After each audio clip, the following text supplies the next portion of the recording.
Estamos no ar, estamos no ar. Ô, Serginho, está muito embaixo. Deixa eu arrumar aqui.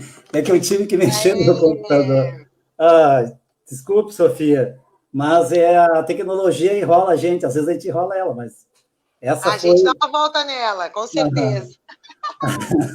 Eu tinha entrado e saí aquela hora. Foi esse que o problema, encerrei. Mas assim, tudo bem. Vamos lá, né? Quero te cumprimentar, te agradecer muito por mais uma vez tu estar contribuindo e conversando com a gente, né? A luta que tu tem feito na Comissão de Educação, ela é extremamente importante, né? A médio e longo prazo. É uma trincheira que a gente está cavando, né?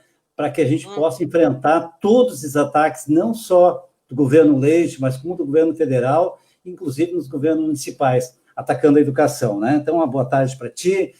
Falar um pouquinho do que a tua formação, quem é a Sofia. Eu acho que é importante, antes de a gente bater um papo aqui, nós podermos fazer esta apresentação. Obrigada, Serginho. É uma honra estar no teu estúdio, estar na tua live, estar aí nas tuas redes sociais. De fato, e uma responsabilidade, né? Porque tua história é muito bonita, uma história de sala de aula, e é uma história de cidade, de vereador, da educação. Professor Serginho, me lembro muito da gente compartilhar as experiências. Então, obrigada e parabéns por continuar na luta. Eu sou professora, filha e professora, eu digo construtora da Escola Cidadã, vim para Porto Alegre fazer educação física lá de Veranópolis. Morei na casa de estudante, porque minha mãe é professora estadual, meu pai é operário serralheiro. E aí eu vim para cá, fui para casa de estudante, não tinha parente nenhum, consegui passar no vestibular, para nós era um grande feito, né? E vou, claro, procurar emprego e faço concursos, trabalho no Sevinhê, 3 anos como professora de magistério, formada no magistério em Veranópolis. E a irmã Alice, que foi minha professora lá, me abriu uma porta aqui, imagina, sem dar aula, consegui dar aula no Sevinhê, oportunidade única. E ali já discutia-se construtivismo. Bom, então, depois eu entro na rede municipal e estadual, assumo liderança sindical, depois a gente está no governo com as administrações populares, e aí, Clair, e eu ainda estou no sindicato, eu sempre digo que o Arno Augustin, que foi agora 7 anos, chefe de Tesouro do Estado, era o secretário de Fazenda, e a gente estava no Simpa, e a gente fazia mesa de negociação. Raul Ponte disse que me conheceu como vice-prefeito, ele na mesa de negociação, né? E a gente sempre fez a luta. A classe trabalhadora tem que fazer a luta com qualquer governo, sendo que com o governo de esquerda a gente avançou muito em Porto Alegre, muito, né? Porque tínhamos uma categoria que também assumia as consequências de assumir a cidade e a responsabilidade com a educação. A gente foi transformando a educação. Então, eu sou consultora e sou filha da Escola Cidadã. Depois vou para o parlamento representando essa caminhada de mudança da educação. E aí, Marlene, uma educação que cabia a todos e todas, que buscava a aprendizagem de cada um e cada uma no seu tempo, que se negava a ser naturalizadora da exclusão, que abriu para a tecnologia, para as artes, para as línguas estrangeiras, tá? Para a inclusão das pessoas com deficiência, para a EJA. Então, uma rede que se reinventou e fez história no mundo, porque ela bebia e trabalhava o processo de democratização da cidade de Porto Alegre. E aí, Serginho, era os anos 90. Quando nós tínhamos o neoliberalismo no país, a gente estava nas cidades aqui fazendo a resistência. Era Collor, era Fernando Henrique, e nós nas cidades dizendo que sim, dava para construir direitos e alargar a democracia. Que é exatamente muito parecido com o que nós estamos vivendo hoje. Desafio de encerrar um ciclo das cidades e vivendo o governo Bolsonaro conservador, neoliberal, fascista, um governo estadual que retira direitos. Então, num período muito semelhante àquele, né? Eu acho que aí vem uma grande janela de oportunidades a gente começar a mudar desde as cidades, né? Por isso, a alegria de estar colocando tua história, teu patrimônio neste processo e nesta caminhada. Então, nos encontramos neste momento. Deputada estadual há 1 ano, né? E foram 5 mandatos de vereadora em Porto Alegre. O último pela metade, porque daí eu vim para a Assembleia. E secretária de Educação nesse meio tempo, presidente da Câmara, então, e sempre na Comissão de Educação. Essa é um pouquinho, né, rapidamente, da vida de luta e de parlamento e de educadora. Eu acompanhei toda a tua caminhada, mais na política, mas também na administração, porque eu fui professor, entrei em 92, né, da Rede Municipal de Porto Alegre, né? E depois acho que o teu primeiro mandato foi em 2000 também, assim como o meu, e nós tínhamos o mesmo número, né? É verdade. 13113. Então, era muito legal, porque a gente fazia, já naquele tempo, uma parceria daquelas pessoas que votavam aqui em Alvorada, em Porto Alegre, né? E também eu aprendi muito, né?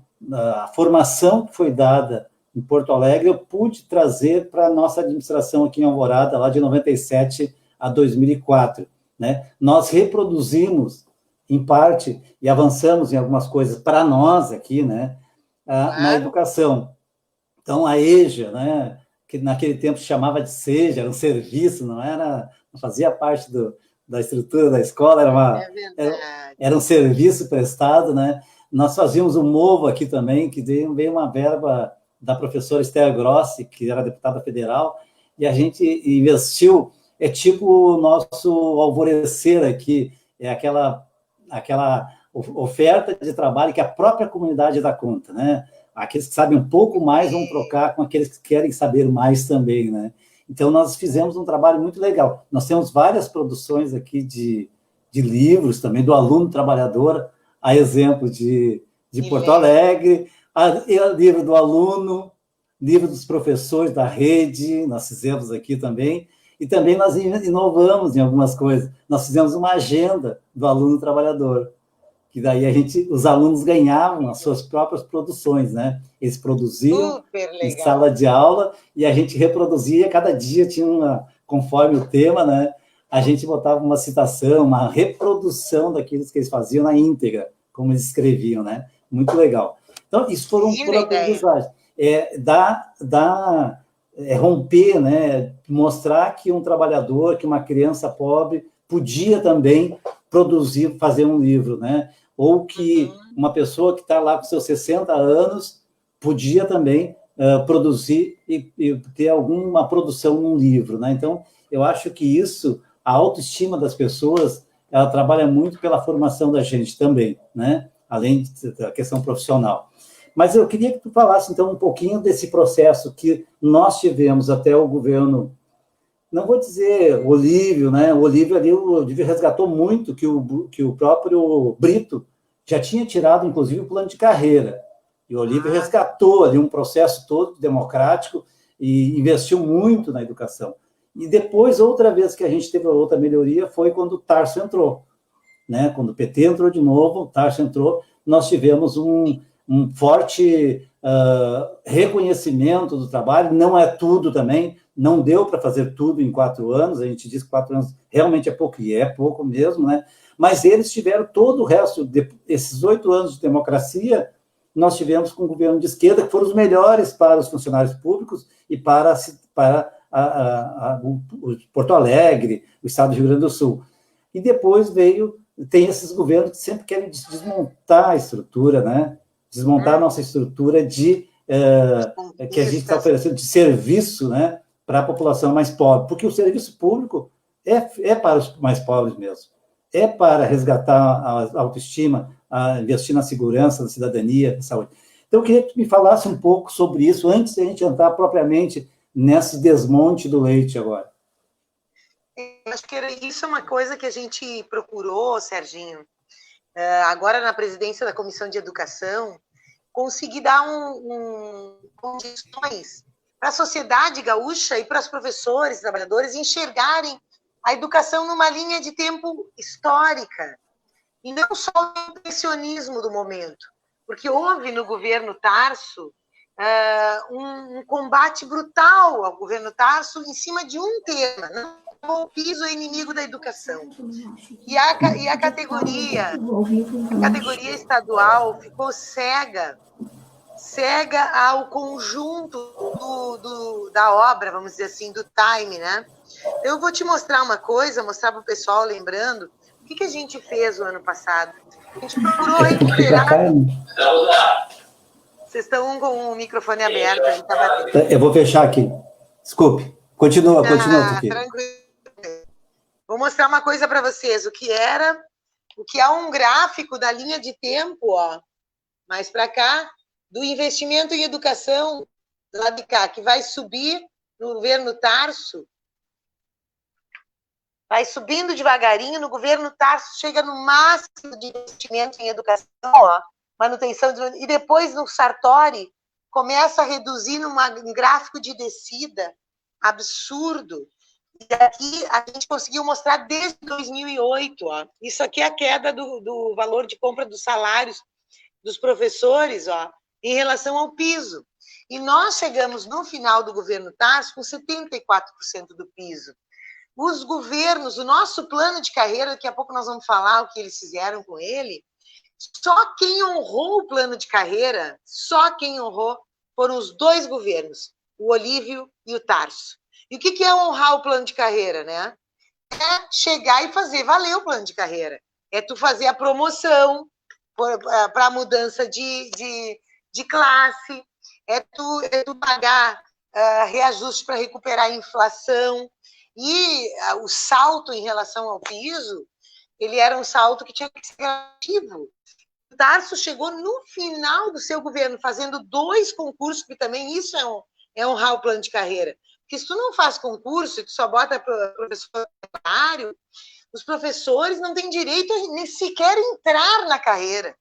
Então, nós fizemos concurso na época do Olívio, nós fizemos 2 concursos do Tarso, na época do Tarso, 2, nomeamos todo mundo. Então, é muito importante a gente se dar conta, além do debate pedagógico, intenso debate pedagógico, que é respeitar os trabalhadores e respeitar o direito do estudante de ter uma educação que se ressignifique. Então, são marcas que nós tivemos no governos Olívio e Tarso. E por que aí o pessoal, mas se foi tão bom, por que nós estamos nessa situação tão ruim? Isso, eu e tu podemos dar testemunha. O que fez com que os salários de Porto Alegre, as condições de sala de aula, de escola, de recursos, de currículo em Porto Alegre ficassem melhores? 16 anos de administração popular. 16 e não 4. E 16 com democratização do orçamento participativo, com conferências de educação, com conselho de educação, com conselho desde a escola, com eleição direta, uma cidade sendo muito, muito democrática, decidindo com a cidade. Então, não foi mágica, gente, não foi mágica. E eles estão, desde que eles assumiram em Porto Alegre, 2004, quando a gente perdeu a eleição, 2005, eles vêm desmontando, né, Serginho? Tudo que nós construímos cumulativamente, melhor dizendo, em 16 anos. O que acontece no Rio Grande do Sul? Os 2 governos do PT fazem um enorme esforço para alterar um pouco a posição, vem outros governos, retroage tudo a menos. Olha isso aqui, ó. É bem menos o salário do que era antes do governo do PT. Eles conseguem fazer uma redução brutal. 6 anos de salários congelados no estado do Rio Grande do Sul tira 40% do valor do salário, congelado e parcelado. Então, isso, gente, tem que nos ensinar, né, Serginho, que a gente ou garante que a gente tenha governos dos trabalhadores e das trabalhadoras, porque aí a gente vai lutar e vai avançando, não vai ter mágica, vai gradativamente avançando, ou a gente vai botar governos que são contra o Estado, contra os trabalhadores, e aí nós vamos lutar, só para perder menos. E essa é a marca dos outros governos. Então, nós, Porto Alegre, Alvorada, contigo, com a Estela, nós temos testemunhos para dar.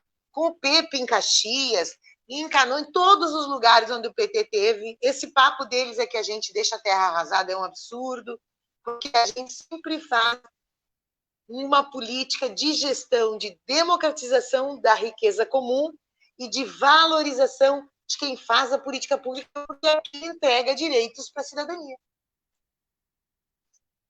Volto para ti ali, a Darlene dando olá aí, Serginho.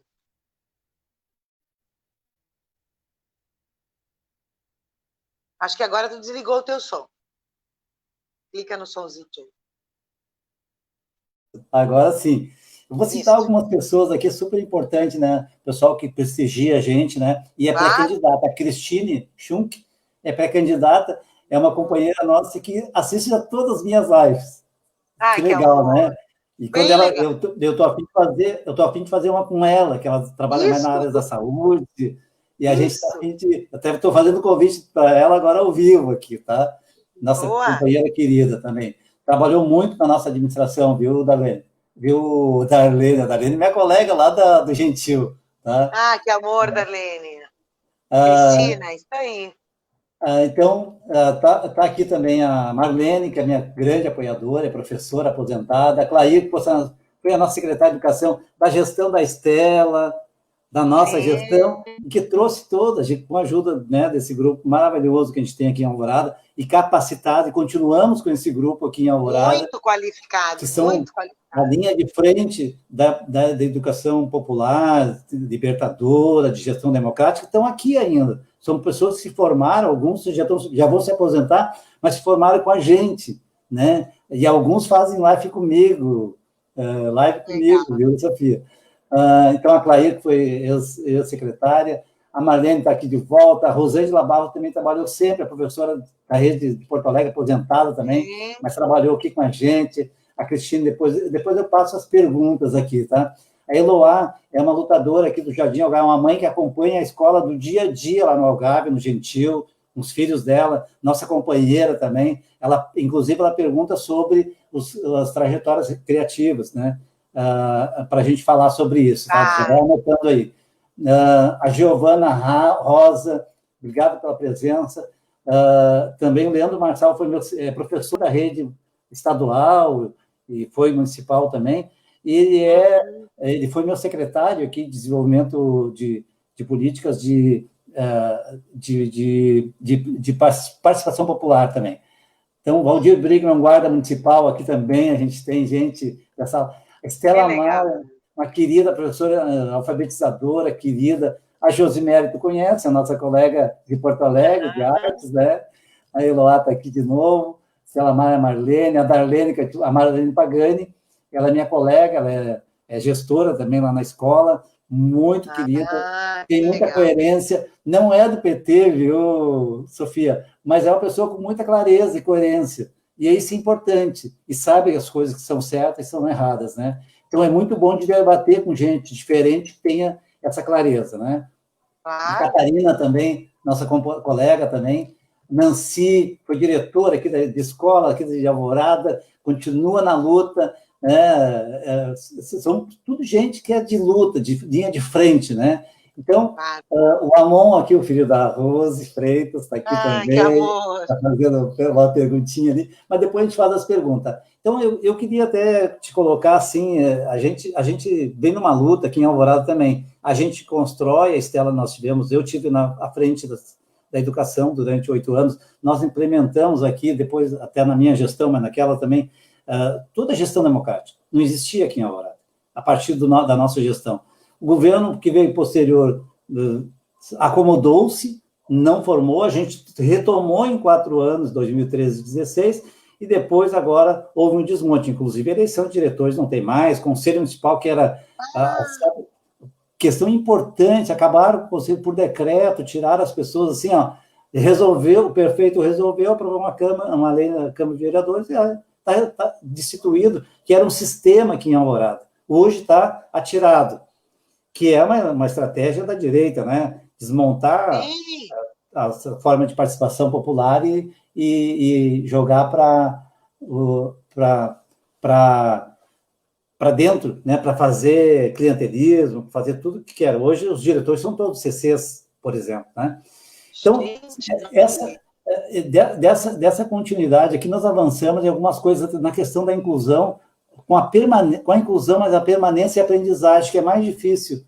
E nós tínhamos aqui uma linha que nós vamos trabalhar na segunda-feira aqui com a professora Eliana Borges, sobre a EJA. Mas aqui nós tínhamos um diferencial, a gente pagava a passagem para as pessoas irem nos turnos alternativos, nós dava uma bolsa para a EJA, e para os anos finais do ensino fundamental, nós dávamos uma bolsa que no final do ano a criança recebia, a sua família ia receber uma bolsa por concluir o ano, por ter sucesso no ano. Me lembro disso, me lembro que vocês fizeram isso. Então, nossa, que ousadia!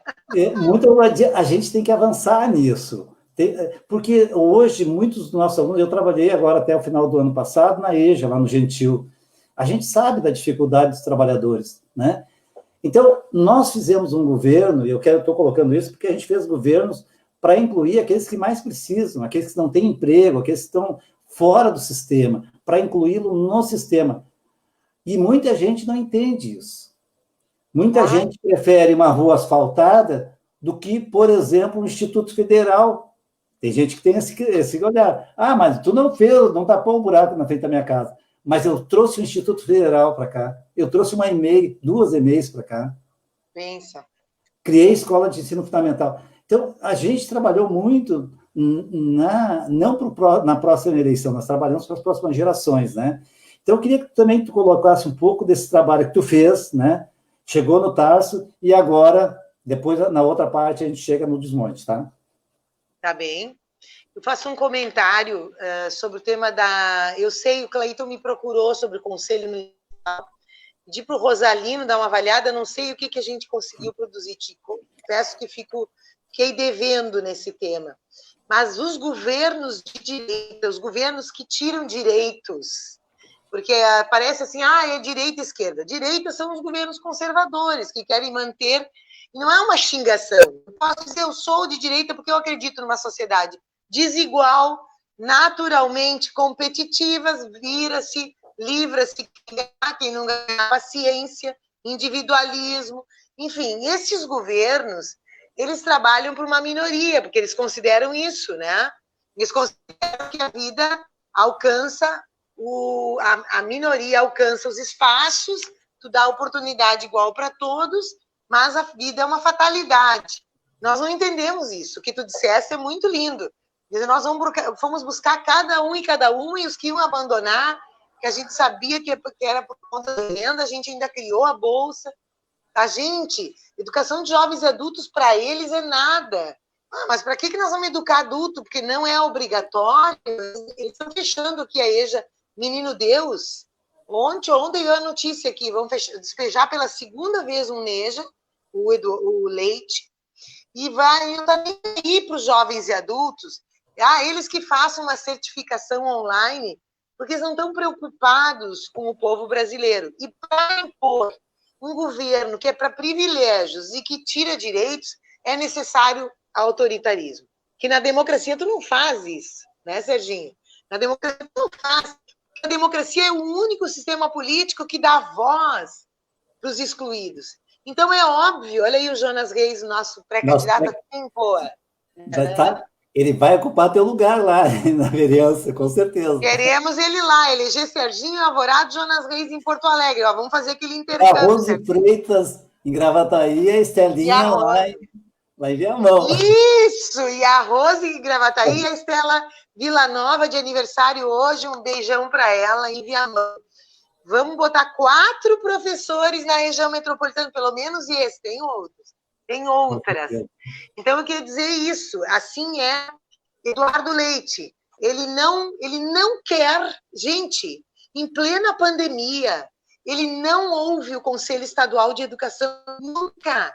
E, aliás, ele não quer nomear os conselheiros que têm que completar o conselho.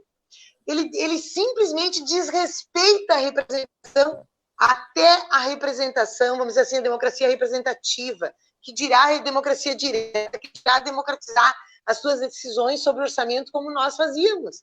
Então, assim, para impor um governo que tira direitos, eles viram autoritários. Então, tem que calar o Conselho de Educação de Alvorada. E eu estou ouvindo por ti que a CC, eu sabia que tinha caído a eleição de diretores.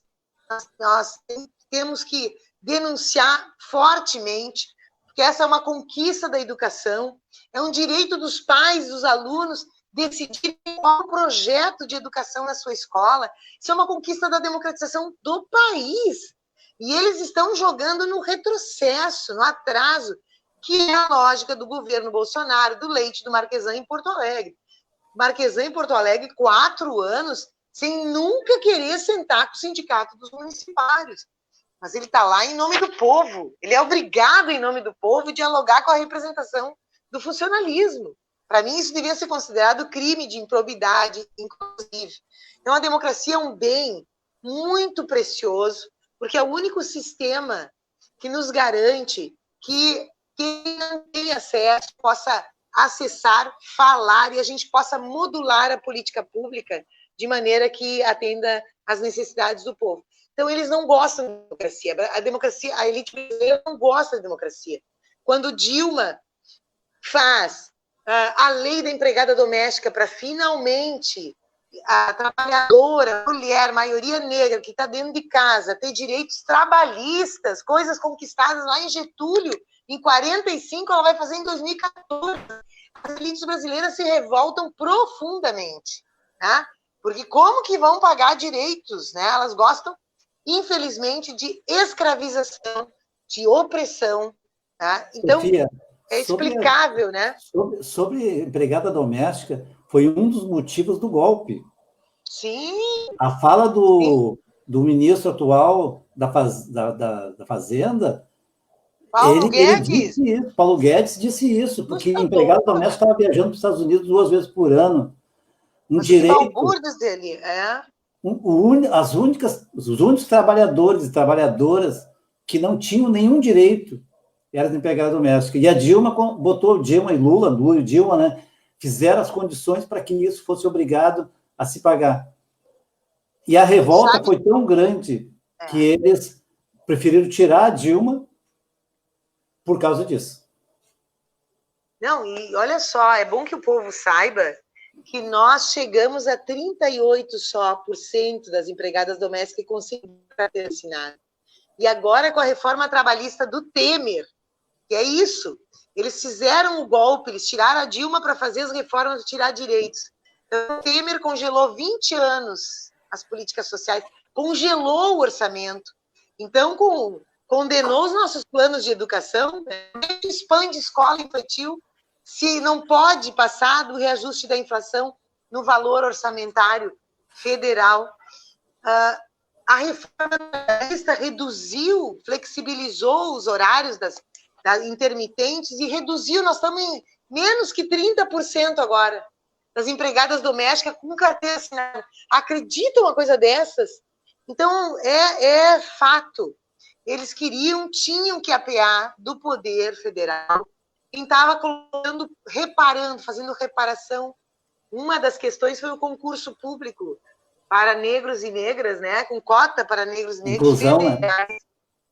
Claro, cota, porque cota é reparação, né? De um país racista. Olha a luta que está no mundo. Nós foi o país com 300 anos de escravização do povo negro e não fez reforma agrária, não deu terra para eles, não deu direito à educação. Então, nós começamos a fazer reparação, o Instituto Federal, e o meu beijo grande para todo mundo do Instituto, Fábio, né, o reitor, o diretor do campus. Institutos federais é tudo com alta qualidade, cotas sociais, raciais e pessoas com deficiência. É um orgulho que nós temos, né, de fazer justiça social alguma vez nesse país. E isso beneficia todo mundo, gente. Não beneficia só quem entrou na cota. Constrói uma sociedade menos violenta, constrói uma sociedade menos brutal, uma sociedade mais igualitária e gira a economia.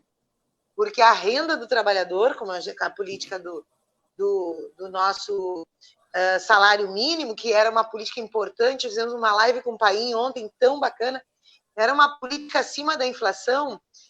Olha, como é que pode um impeachment, Serginho? 2014, quando o salário mínimo era $350 e o desemprego estava em 4%. Ou seja, nós estamos num patamar histórico de dignidade social, de esperança social. Impeachmentaram porque não suportam isso, não suportam reduzir ganhos, lucros e concentração de riqueza, né? E a Dilma vinha baixando os juros no país. Então, é bom nós sabermos que está ali, ó, o que está acontecendo no Brasil hoje, a pandemia não é responsabilidade direta deles, né? A pandemia, ela é uma disfunção ambiental do capitalismo mundial. Hoje de manhã, um companheiro lembrava que lá na China, em Wuhan, tem, sei lá, a segunda maior produção de porcos do mundo concentrada. E a maior represa de energia elétrica do mundo. Ou seja, o descompasso, o ataque à natureza, está aí essa pandemia. Mas o ataque aos direitos sociais do capitalismo do mundo inteiro, está aí a resposta: violência, povos expropriados dos seus lugares. Né? Um país, o mundo não aguentam esse modelo. E a gente vinha modificando, incluindo as pessoas, e isso girando, fazendo girar a economia. Olha aí a Clair Gabana, um beijo grande, querida. Elas estão se conversando entre si ali. Que é bom nessas lives. Sabe, Sofia, que a gente tem conversado muito mais com a companheirada, porque antes, aqui em casa, eu tenho dito para a Zô, né? Zô, antes eu tinha que me preparar, a gente preparava uma reunião aqui em casa, que a gente faz. Então, a gente, 15 dias antes, começava a organizar, fazer a lista de convidados, mandava o primeiro recado. Depois, na outra semana, tu reforçava aqueles recados, tu organizava o espaço, tinha que ter toda uma estrutura no espaço, um café, as condições mínimas, né? Limpar e tal, varrer. Depois, tu ia uma hora antes da reunião para esperar as pessoas. Aí fazia a reunião, se estendia um pouco, até às vezes um pouco a mais do que da live, tá? Normalmente. E depois tinha que fazer todo o fechamento. E se a gente fizesse fora a reunião, era uma hora para ir antes e outra hora para voltar. A gente está na vantagem agora. E a gente conversa com todo mundo. Mas, Sofia, bem bacana. Essas coisas são boas também, mas no magistério, o ano passado, eu sinto meus colegas, né? Minha escola tem mais de 100 professores e funcionários juntos, né? Uma escola enorme aqui, Gentil Viegas Cardoso, aqui em Alvorada. E foi uma das escolas que mais eu trabalhei na minha vida. Lá na década de 90, contra o nosso saudoso não, o saudoso calendário rotativo. Barbaridade. Mas o Colar está firme e forte aí, né? E a gente trabalhou muito naquele tempo. E a nossa briga naquele tempo era nesse contexto, né? E a gente tinha como se movimentar, a gente fazia abaixo-assinado, a gente fazia assembleias, chamava o Juscelino de Azambuja, não sei se tu lembra dele. Claro, ele via, e a gente achava o máximo isso, né? Hoje a briga é diferente, hoje a briga é por sobrevivência. Naquele tempo a gente tinha esperança, a gente avançava, se não avançava no salário, avançava na democracia, na questão pedagógica, a gente avançou muitas questões, não no salário básico, mas em outras questões que também satisfazia a gente. Então, não era completo, mas hoje não tem nem pedagógico, nem administrativo, nem salário. Aliás, estão tirando o salário. Redução. E quem fazia... O Golares fez isso, tá? O que ele fez, acho que ele aprendeu com o Colares, descontar a greve. O Colares fez, 92. Ele chegou a descontar, né? 22 dias, falta, tá? Né? E o Brito anistiou depois, mas não pagou. Anistiou, mas não pagou, tá? Eu fui um que chegou a devolver? Ele não devolveu? Não. Eu achei que sim. Não, eu acho que não, tá? Eu não recebi, ao menos. Eu não sei se tinha que entrar com ação contra o Estado, mas eu não recebi, tá? Foram 22 dias de greve. Mas esse foi pior.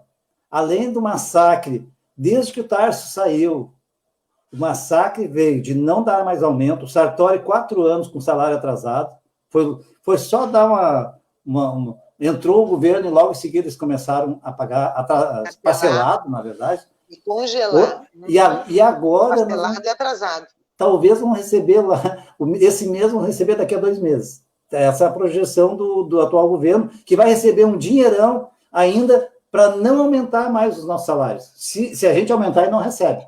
Mas não ele pode... pediu para o Bolsonaro vetar o possibilidade de aumento. Exatamente.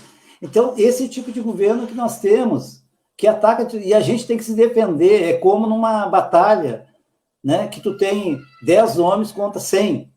Tu tem que tentar preservar a tua vida, o que tu tem ainda, o teu espaço. Tu não consegue passar por essa barreira. É muito forte. No ano passado, a gente acompanhava o nosso movimento, as pessoas conversavam comigo, porque conversava com outros também, mas eu dava um outro sentido quando as pessoas conversavam comigo sobre a possibilidade de descontar a greve. Eu relatei na escola que eu fui descontado. As pessoas não sabiam, lá em 92, e que isso era possível. Eu, como prefeito, nem mencionei descontar um centavo dos professores e funcionários que fizeram greve aqui durante 20 dias aqui. Eu acho que esse direito postura, né? É um direito fundamental de tu reconhecer do outro lado. E só quem sabe isso é quem passou pelos dois lados. Nós sempre estamos nessa... Tu já esteve do outro lado, está um outro lado, mas não é o lado da direita. Nós estamos do lado certo, do lado dos trabalhadores. Então, eu queria que tu falasse desse desmonte do salário, desse parcelamento, do desconto, o que tem feito para isso? E agora, a última, além de refazer tudo, de não aposentar as pessoas, eles têm descontar, agora diminuiu o difícil acesso, que era uma compensação por não ter salário, por exemplo. Agora a gente está realmente redução massacrado. Líquida. Não, assim, já o ano passado, Serginho, a gente infelizmente chegou no processo eleitoral, no segundo turno, com o mesmo projeto, 2 representantes do mesmo projeto. Então, eu vou repetir isso, porque a gente tem que ajudar o povo a se dar conta que não permitir um contraponto no segundo turno. Né? Nós tivemos ou a gente escolhia o velho ou o novo, do mesmo projeto, do mesmo. Então, eles ganharam a eleição no primeiro turno, só que o Leite mentiu na campanha. Ele disse que era só levantar da cadeira e trabalhar, e que ele, no primeiro ano, ele ia só corrigir o fluxo, ele ia colocar os salários em dia. E os professores se iludiram com o Leite, muitos, a sociedade gaúcha, mas ele mentiu, e mentiu feio. Nós passamos o primeiro ano fazendo muitas audiências públicas. Eu sei lá quantas, mais de 40 da Comissão de Educação, por falta de professores, o ano passado, gente. Porque o ano passado ele se dedicou primeiro a tirar o plebiscito que garantia a não venda das estatais, da CS, RM e Sulgás. E foi preparando o pacote para o fim do ano. E passou o ano fazendo o discurso da crise orçamentária e dizendo que Lei Candir era uma utopia, que na Receita não tinha o que fazer, que não tinha como rever desoneração. Vocês lembram? Vamos lembrar, gente. Porque o discurso da crise fiscal sempre é o discurso que dá base para os trabalhadores e trabalhadoras. Esse foi o roteiro do Leite o ano passado inteiro. Nós passamos o ano, nós fizemos 20 mil, nós tivemos 10 mil desses observatórios, mostrando a redução do dinheiro da educação, mostrando a redução de espaços de inclusão, mostrando o fechamento de bibliotecas. O Leite fechou as bibliotecas de tudo que é escola do estado do Rio Grande do Sul, não compôs professores, fazer uma luta hercúlea para renovar os contratos temporários até o final do ano letivo de 2020. Agora ficou garantido até o final do ano letivo. Então, assim, chegou o fim do ano, a greve foi maravilhosa e heróica, numa categoria que não se verga. Nunca vimos uma greve tão forte, nunca. Que o estado inteiro que mobilizou as comunidades, que deixou assim as comunidades, os pais e mães, os pequenos mercadinhos, as cidades solidárias com a educação. Foi muito lamentável, porque eu considero que o MDB enrolou o gaúcho naquela história de melhorar um pouquinho o projeto. O governador foi maquiavélico, no sentido de que Maquiavel não era conservador, mas que entendeu, né, a forma de manipulação. Ele colocou em votação a Previdência em dezembro e começou a descontar os professores, e ele disse que ia ser pedagógico. E alguém me lembrou, gente, que a chibata nas costas dos escravos em praça pública também era pedagógico. Era a pedagogia do chicote. Então, o Leite disse que ia ser pedagógico. E foi a única categoria que fez uma greve, porque os outros trabalhadores estaduais, eles fizeram alguns atos, alguma luta, mas não fizeram uma greve heróica que o magistério estadual fez. Eu quero ir prestar homenagem. Só que chegou no final de janeiro, Serginho, estava todo mundo recuperando aula, e sem dinheiro, e com desconto de salário. Daí nós fizemos uma votação que foi a pior mudança que podiam ter feito, mas assim, ó, sabe o que é uma lipoaspiração? Em tudo que puderam, eles mexeram, em tudo. Tiraram licença de... abono permanência, acabou. Então, as pessoas estão esperando a aposentadoria sem um estímulo, não querem ficar, vão sair da rede. Ainda assim, a aposentadoria, tu só pode ficar 2 meses esperando a aposentadoria em casa, depois tu tem que voltar, e os caras não, como eles desmontaram o estado mínimo, não tem. Diminuíram absurdamente o difícil acesso, reduziram pra caramba o difícil acesso, mudaram as outras gratificações, nada tu pode levar na aposentadoria, e o que é mais grave, a única coisa que se conseguiu foi uma média aí de quem já tinha alguma coisa, uma média para levar na aposentadoria. Agora, o mais grave que nós vamos sentir com o tempo é a vergonha da carreira. A carreira, quando a gente tinha 50% de mudança entre o nível 1, magistério, tá? Fiz o magistério, e o pós-graduação era 50%. Agora, do magistério ao doutorado, é 5%, Serginho. 5%. Agora, qual é que o professor que vai se matar, fazer doutorado por 1% lá no último nível? E ainda por cima não é mais automático, sabia disso? Então, assim, em tudo, nas classes também, a classe era 100% da A para F, agora é 30%. Então, assim, 30 e 35, a carreira é isso aqui, ó. Para os novos e para os antigos é pior. Pegaram tudo que tu tinha ganho e recortaram aqui e disseram, ó, tudo que tu tinha ganho na tua carreira. E recortaram e disseram, isso aqui é o subsídio, viu? O subsídio é o piso, estou pagando piso. Então, ele está pagando piso com o salário dos trabalhadores, da vida funcional dos trabalhadores, sobre esse piso é a miséria de 5% se tu fizer doutorado. E agora, o Eduardo Leite foi lá numa reunião com o Bolsonaro e pediu para ele vetar a possibilidade de reajuste. Então, não vai ter reajuste no piso salarial profissional, não vai ter como, nem o ano que vem, nem o outro ano. A não ser que a gente consiga derrubar Bolsonaro, mudar a lei, fazer a luta que nós temos que fazer. Então, assim, não pode ter sido pior. E os professores, o que eu tenho feito desde que terminou a greve? Desde que terminou a greve, em janeiro, nós fizemos de tudo, nós pedimos reunião, nós entramos no Ministério Público, porque o CEPERS entrou na Justiça, e a Justiça foi cruel, Serginho.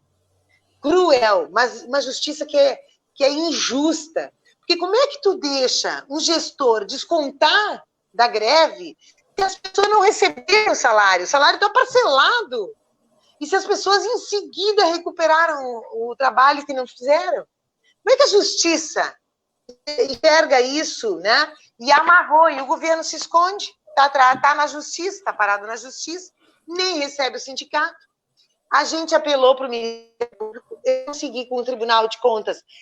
Primeiro ele arquivou, e aí me deu 10 dias se eu discordava do arquivamento. Nós mandamos um monte de ponto de professor mostrando que recuperou as aulas. E agora foi acolhido no Tribunal de Contas e está no setor de fiscalização e não sei o quê, que eles estão analisando se está coerente, né, adaptados, porque a gente mostrou que o governo mandou cumprir os dias letivos, estabeleceu o calendário, quer dizer, o governo, as pessoas não tiveram os 15 dias de férias, tiveram só 30 em janeiro, porque elas recuperaram, nós mostramos tudo isso e o Tribunal de Contas está em auditoria, inspeção, como chama. Tem aí uma brechinha de esperança. E fizemos audiência pública, várias. O governo nem vem da explicação, quando vem dá balão. Nas 2 reuniões que nós tivemos com o governador virtuais, eu falei do desconto dos dias parados, e o governador tem a empáfia. O Issur Coque, que é vice, também falou. Governador, porque, pensa, estou aplicando a nova carreira, tirando direitos e descontando. Tem gente que vai ter desconto ainda esse mês. As pessoas tinham redução líquida. Eu entrei também com uma representação no Tribunal de Contas, demonstrando a redução do líquido salarial. As pessoas ganham menos do que ganhavam. Líquido, em função da...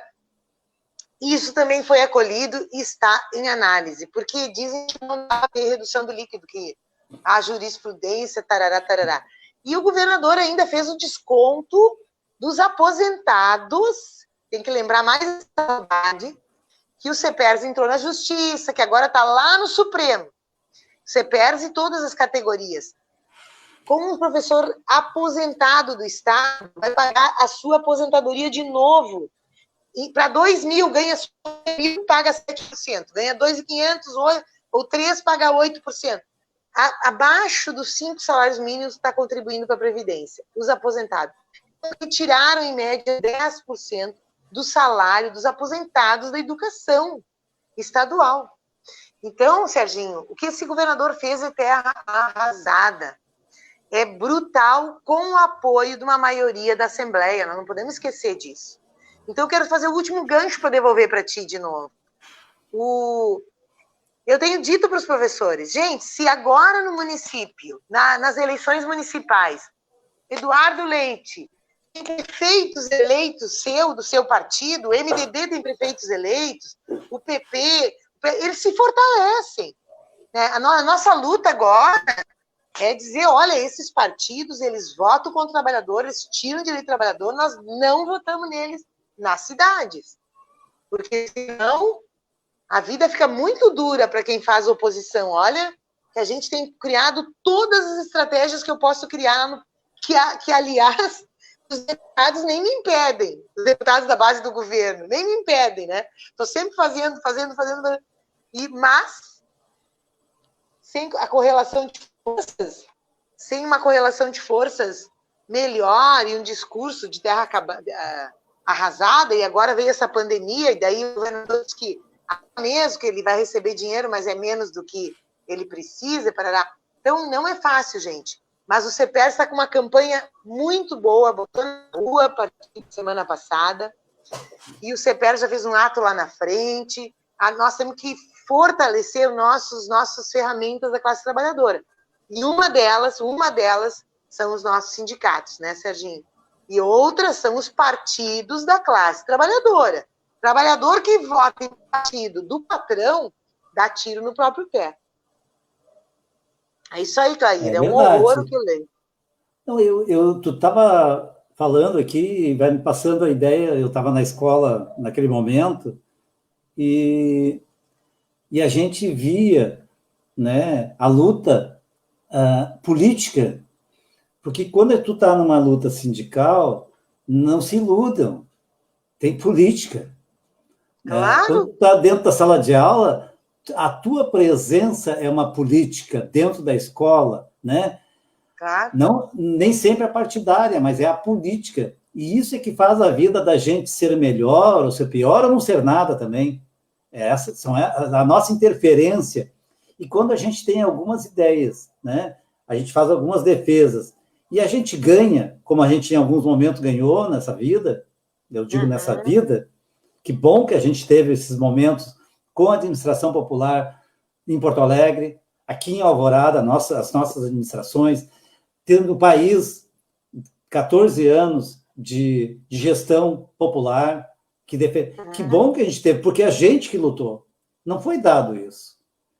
E, às vezes, a gente pensa que essa greve que a gente vai fazer vai ser a última. Eu entrei em 79, eu falava com o Eliezer outro dia, que ele conversou conosco aqui sobre o Instituto Federal, e eu quero que depois, mais adiante, eu quero que faça uma live sobre isso, sobre o Instituto Federal comigo, que a gente tem que falar sobre a função pedagógica que acontece, né, nesse celeiro que é o Instituto Federal, que eu tenho o prazer de dizer que essa é a passagem da política boa que a gente fez. Exatamente. Que a gente está deixando um legado que não vai se apagar nunca mais nessa vida. O Instituto Federal é um legado que não se apaga mais. Mas daí, muitas vezes, a gente via assim que muitos colegas achavam que aquela seria, se nós formos até o fim, vai resolver. Na política, nada tem fim. A gente tem que lutar, principalmente para nós, os trabalhadores. Sempre. Porque tu avança um pouco, vem outro grupo que quer te tirar aquilo ali. Daí tu dá mais um passo, dois, vem outro grupo lá da direita que quer te tirar mais um pouco. Então, o magistério tinha avançado, não no básico, mas em outras questões para compensar a falta do básico. Está perdendo, inclusive, esse avanço que teve, que é o difícil acesso, por exemplo. Mas teve aumento real de salário, né? A gente foi de 76%. Foi acima da inflação. Exatamente. Desculpa, Blá. Não, mas é sobre isso que eu queria que tu também colocasse. A resistência que foi feita lá dentro da Assembleia, a força do sindicato ir atrás para que pudesse resistir e até negociar, muitas vezes, um pouquinho só, para não perder tudo de uma vez só. Foi o que o CPA fez, conseguiu segurar um pouquinho só. Mas, mesmo assim, a correlação política lá dentro, como tu estava colocando, muitos partidos que não defendem os trabalhadores, que foram votados pelos trabalhadores, estavam votando junto com o governo Leite, tirando os direitos, né, fundamentais, que não é salário, não é para ficar rico, não é para ficar super rico, como muitos estão aí super ricos, não, é dinheiro para o dia a dia, para pagar a alimentação, o transporte, às vezes viajar para ir na praia, muitas vezes dar uma educação melhor, cultura, lazer para os seus filhos. Tudo isso está fazendo falta. Está fazendo falta para o professor, que hoje, Sofia, hoje o professor não tem direito para pagar, não tem dinheiro, não tem a certeza que vai poder pagar uma internet banda larga, porque não sabe se o mês que vem não vai ficar 3 meses sem receber. E daí o governo manda ele fazer um monte de trabalho, ou então vai na escola. E na escola também não tem internet suficiente para todo mundo. Não dá o equipamento e tenta fazer com que o professor se escravize, na verdade, para poder fazer a sua função hoje. Então, eu queria falar sobre isso também, esse desmonte do salário, o difícil acesso que foi cortado, e a falta de gente que possa defender a nossa proposta lá na Assembleia. Isso aí, olha só, nós conseguimos 19 votos contra, viu, Serginho? Porque era muito, mesmo com aquele jogo de cena que o MDB fez, que, gente, é um jogo de cena, porque na essência eles mantiveram a intenção do governador.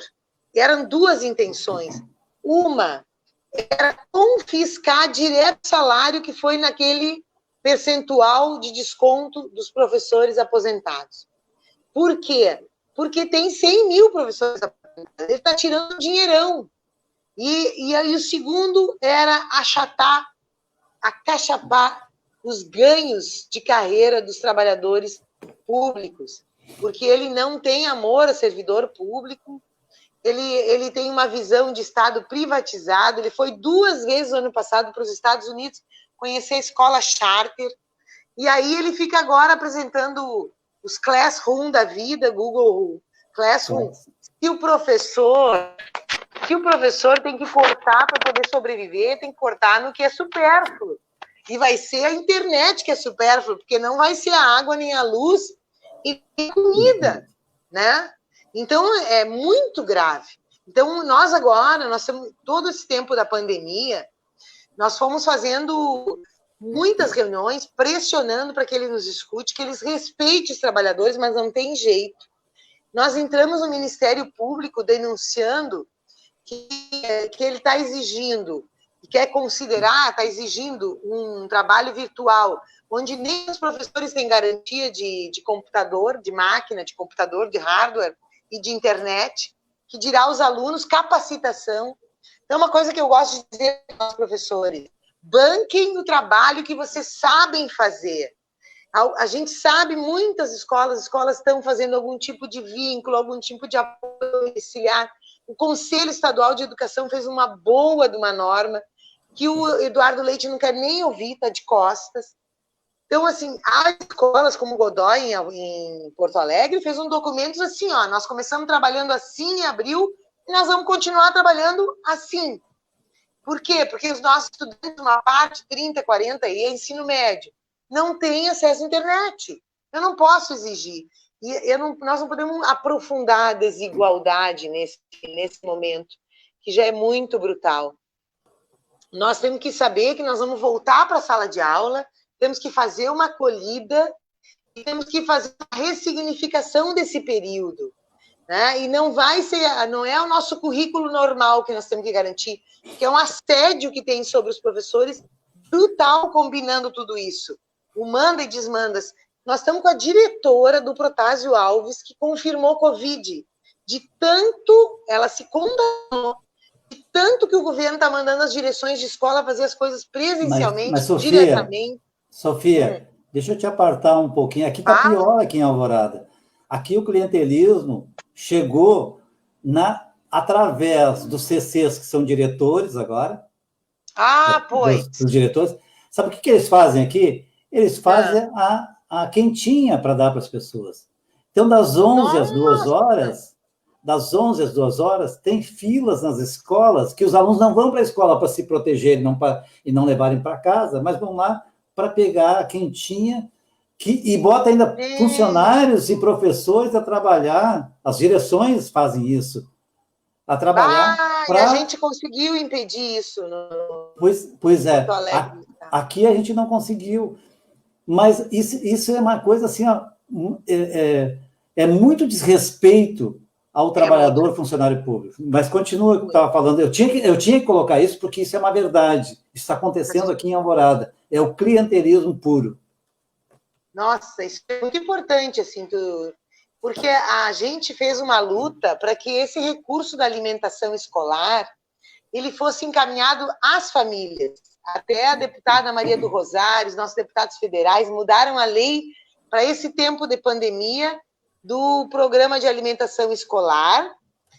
E nós brigamos, inclusive conseguimos que as escolas estaduais fechassem as suas cozinhas, porque o governo Leite tentou manter os funcionários expostos, porque a nossa curva continua aumentando, que dirá lá se nós não tivéssemos parado as escolas. E em Porto Alegre também, o Marquesan queria que as nossas primeiras semanas as cozinheiras continuaram fazendo comida. E nós dissemos, mas tia, as crianças vão ir de casa para lá, daqui para lá, e vão se movimentar, vão contaminar os irmãos, os pais. E conseguimos barrar com o Ministério Público, tanto estadual quanto Porto Alegre. E aí a entrega dos ranchos, né? Dos kits, porque daí já alimenta a família, já ajuda a renda da família, das crianças mais vulneráveis, foi muito importante. Apesar do governo Leite comprar de um atacadão, em vez de comprar da agricultura familiar e dos produtores do estado do Rio Grande do Sul.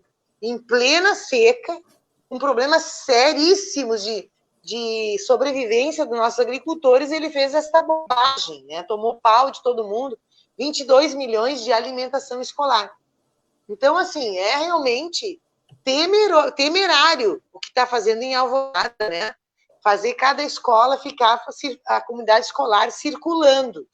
Não sei como é que estão os números do Covid em Alvorada, mas devem estar altos.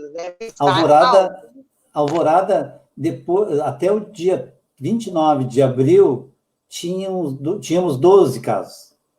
Aí houve uma flexibilização pelo decreto 59, que ele queria abrir as creches, inclusive, que foi suspenso pelo Ministério Público da Infância, Porto Alegre.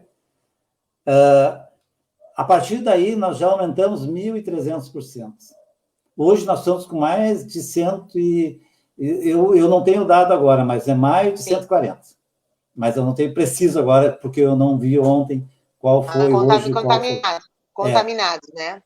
Não, olha aqui que a Karine está dizendo aqui, ó.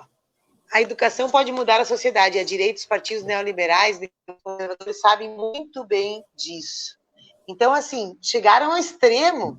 Aliás, a Alvorada, tu ser cargo comissionado nas direções de escola, o problema é que nós, te lembra quando o Colares, eles revogou a eleição de diretores? Nós não conseguimos ainda, na legislação federal brasileira, garantir, isso ainda é, se for discutir na justiça, ainda é prerrogativa do gestor. Então, só faz eleição quem tem compromisso com a democracia, ou quando tem muita luta, muita mobilização e muita consciência do valor da democracia, né? Então, ali, primeiro, acho que a Marlene colocou que o sindicato não... Alguém colocou, eu não quero falar mal do sindicato, mas dizendo que o sindicato não luta como deveria em Alvorada, né? E, às vezes, o sindicato, bem, enfim, é retrato da categoria e vice-versa, né? Mas é um valor precioso que o Brasil, ele é desde 88 só, quer dizer, são 30 anos só, 32 anos só que a gente tem como princípio a democracia, a ponto de que o Supremo Tribunal Federal está tendo que dizer para o Bolsonaro que nós vivemos num país democrático, que ele conspirar contra a democracia é crime, né? Porque o Bolsonaro queria reinstalar o AI-5, o filho dele também.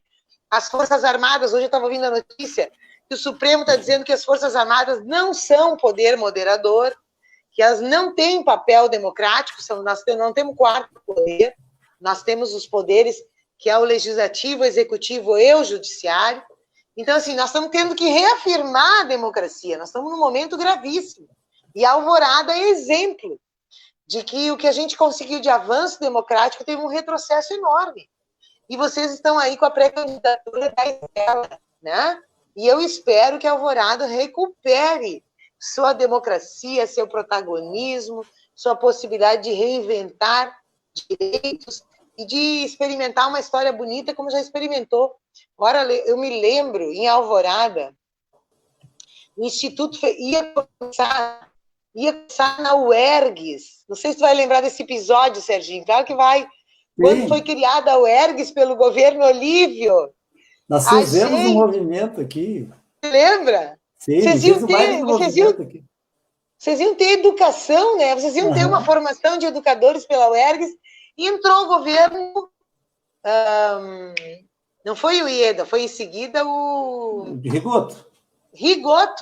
Que simplesmente interceptou. Como a gente tinha começado aqui 6 meses antes, a gente conseguiu bancar a turma de pedagogia da UERGS. Mas eles, sem dó nem piedade, impediram a de Alvorada, né? Esses são os governos. Esses são os governos de direita, que eles não querem dar educação, garantir educação para o povo de jeito nenhum. Sofia, eu vou ler alguns comentários aqui, depois, se tu quiser, né, falando sobre eles, desde o início, tá? Vou pegar vários aqui, tu vai ter que experimentar uns 2 ou 3 minutos, tá? De ouvinte, depois a gente retoma contigo, tá? Não tem problema. Que é importante é te ouvir, mas também a opinião das pessoas é importante interagir, tá? A Cristine, e de pronto, pergunto à convidada qual o seu maior sentimento em relação a professores e alunos neste momento de pandemia, e qual seria a sua visão de pós-pandemia, visto que você, Sofia, tem essa bagagem na educação. Beijos. Aí foi a Cristine que colocou. Vou pegar algumas questões. Marlene de Oliveira, a Clay falando. Meu também, precisamos de vereador que defenda escola pública, gratuita e de qualidade, assim como deputados e deputadas que defendam a nossa condição mínima de sobrevivência, né? A Josimere, que é a nossa colega de Porto Alegre, Sofia e Serginho, que bom ouvir vocês lembrar dos bons tempos que tivemos em Poá. Foi minha colega de EJA, nós implantamos a EJA final, eu, a Isabel, ela, aqui no Vitor Liz e no Presidente. Né? Nós era deslocado de noite para 2 escolas, Um dia trabalhava num, outro dia na outra, e outro lá no Porto Alegre, lá no centro ainda, para formação. Deixa eu ver aqui, tem mais alguma. O senhor Adail está aqui também, é um morador que era aqui de Alvorada, está no interior agora, mas acompanha a luta da gente. O Jonas, avante professores. Essa é uma luta que o CEPER sempre dizia, avante professores, né, de fé. A luta pela escola real e todos precisam de vocês. Me represento. Obrigado, Jonas. Um abraço. A Eloá, ela coloca aqui algumas questões, que é a verdade, Serginho. E fora que aqui em Alvorada os estagiários de educação foram dispensados. Né? Nós colocamos aqui, Sofia, na rede municipal, na minha gestão, na inclusão, nós botávamos estagiário de curso superior para fazer a monitoria dos alunos de inclusão. Então, a partir do momento que nós... Tinha uma escola aqui, da Paris Borges, que nós vamos ter uma live lá na próxima sexta-feira, que vai falar sobre a inclusão, que ela era a preferida da cidade, porque ela incluía alunos de inclusão, mas também era a preferida dos alunos de regular. É um trabalho fantástico que a professora Lília, como diretora, produziu e sempre fez nessa escola. E com a nossa administração, ela conseguiu produzir ainda mais. Ela era referente, tipo assim, era um espaço de inclusão da cidade. Todo mundo queria ir para aquela escola ali. A Cristine volta aqui. Sou grato ao governo Serginho de que, como sempre, fui tão bem recebida, acolhida e pude trabalhar em ambas secretarias nas quais passei. Minha querida Marlene Oliveira, motivo pela qual ele tem todo o meu apreço e carinho, além de lembrar que vocês, todas meninas, está falando do pessoal aqui, das meninas daqui, tá? Sim. Eram colegas ímpares, então ela trabalhou na saúde e também, nós tínhamos a loja social, que também é uma outra história que a gente poderia falar, que não é de clientelismo, sabe? Era de emancipação. A nossa loja social aqui, esse trabalho assistencial, mas de emancipação, onde a pessoa saía com sua roupa, que podia escolher na loja, era tipo me lembro. Mas também saía quando precisava de documento que não tinha, saía com os documentos, e se não tivesse uma profissão, podia ir para um curso profissionalizante. Então, a entrada por ali era um espaço de emancipação das pessoas. Né? Como é que se chamava mesmo? Era a loja social. Loja social, onde é que era, Serginho? Eles fecharam, Serginho? Não, eles trocaram o nome, mas desativaram. Deixaram ali, mas não fizeram, não tem o mesmo carinho e o cuidado que a gente tinha em deixar a pessoa escolher, porque é muito fácil, viu, Sofia? Tu dá as coisas para as pessoas. Atirar assim. Tu pega assim, ó, o que tu tem, sobrou, o sapato está muito bom, mas a minha criança vai dar para mim e para o meu filho, tá? Mas o meu filho, é um número a menos. Ele não vai usar aquilo ali. Eu precisava do número a mais, ele não vai usar. Então, ele podia experimentar na loja. Essa que é a diferença. E as coisas, tudo com a Marlene, que trabalhava lá, a Neuzinha, um monte de gente que trabalhava lá, voluntariamente, inclusive. E a gente encaminhava para os cursos profissionalizantes que nós tínhamos, que era parceria com o governo federal. Era uma sintonia, entende? Que não era um clientelismo, era emancipação do trabalho. Vou contar uma passagem. Um cidadão chegou lá, um filho, não podia registrar o filho. E ele tinha 22, 23 anos. Analfabeto, do interior, e ele também nunca foi registrado. Imagina resolver esse problema. E isso a gente fazia lá. Era ali que saía, e a Cristine também ajudava muito na assistência lá, então é por isso que ela está falando aqui. Quando as pessoas falam aqui do que a gente faz, a gente começa a lembrar algumas coisas que mudou a vida de outras pessoas.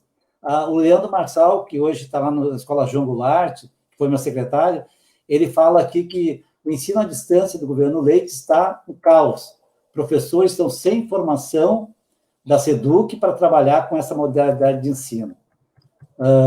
Tem outros comentários. Aqui é Eloá, uma grande verdade, só colocaram os links e não estão dando suporte às equipes diretivas, pedagógicas, e fora as que dizem que vão pagar a internet dos alunos e professores. A Eloá é uma mãe que trabalha, que ajuda lá na escola, tem os seus filhos lá no Gentil, e ela sempre acompanha, por isso que ela tem propriedade para falar disso que ela está dizendo aqui, ela acompanha a vida real da escola lá.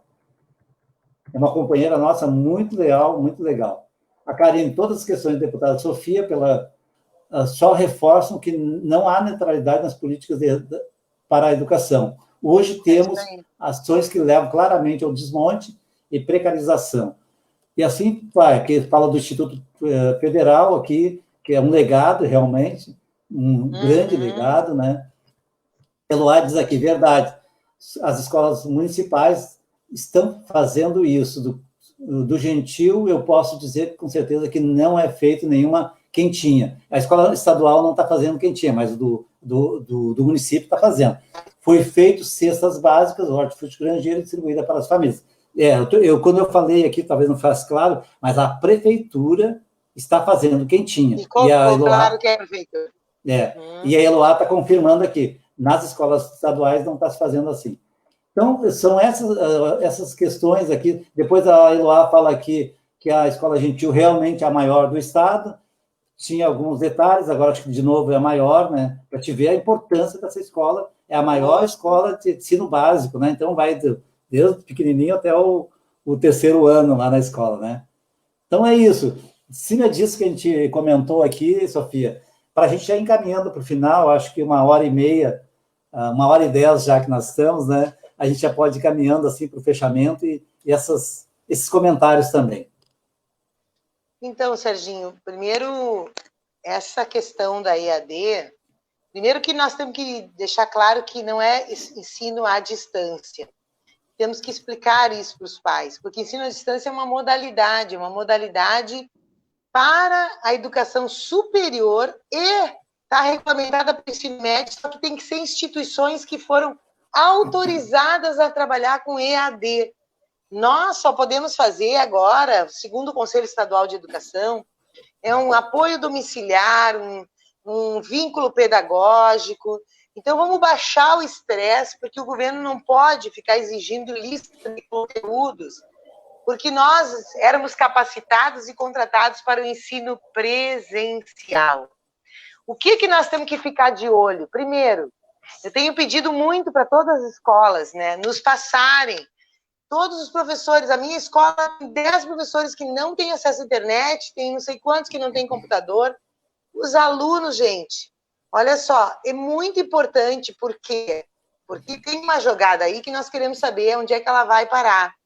Que a Assembleia Legislativa decidiu passar 5 milhões para o governo do estado para as telefonias liberarem internet para os alunos. Então, eu já fiz um pedido de informação, quero saber como é o contrato, como é que vão liberar, se primeiro vão liberar para os pais e os professores, né, que não tem grana para pagar.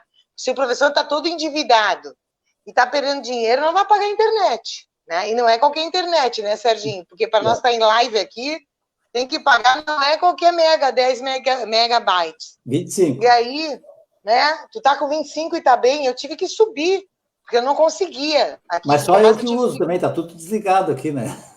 Tá, só imagino.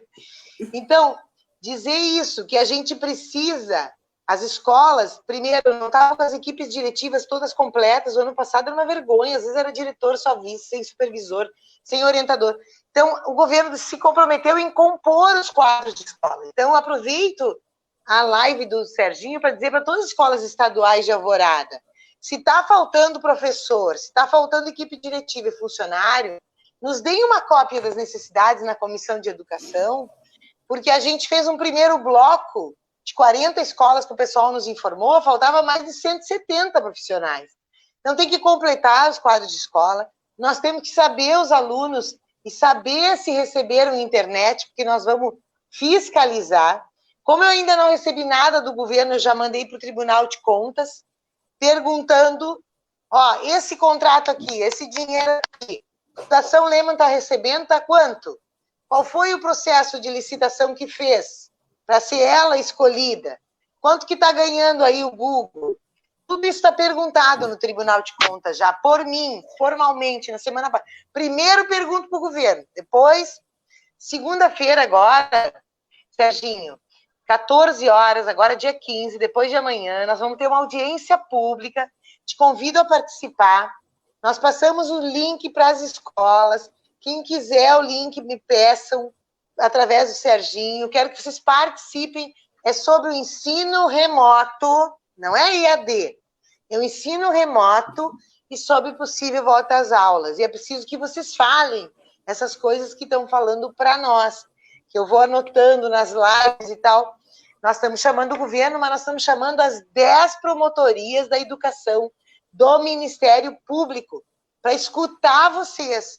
Essa vai ser a segunda, a terceira reunião, quarta, sei lá, tudo pautando sempre. Que agora o governo lançou um edital, uma portaria, e um edital, um decreto e uma portaria, estabelecendo um protocolo para volta às aulas. Não sei se vocês leram, Serginho, é draconiano. Mas o que é grave nisso, o que é grave é que ele estabelece um tal de comitê que é da saúde, vai ter um COI Educação agora. Só que é um COI estadual que não participa o CEPERS, não participa o SIMPRO, não participa o Conselho Estadual de Educação, é só governo, só os governos. Na região é só a CRE.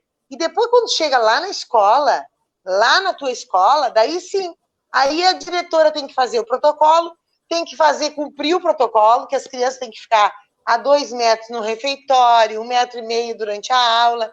Tu imagina se as professoras vão ser responsabilizadas e a direção pelas crianças terem pego Covid, ou as famílias terem se contaminado, mas não pode participar desde a primeira instância. Então, eu questionei esse decreto para o governo do Estado, mandamos para o Tribunal de Contas e vamos discuti-lo segunda-feira.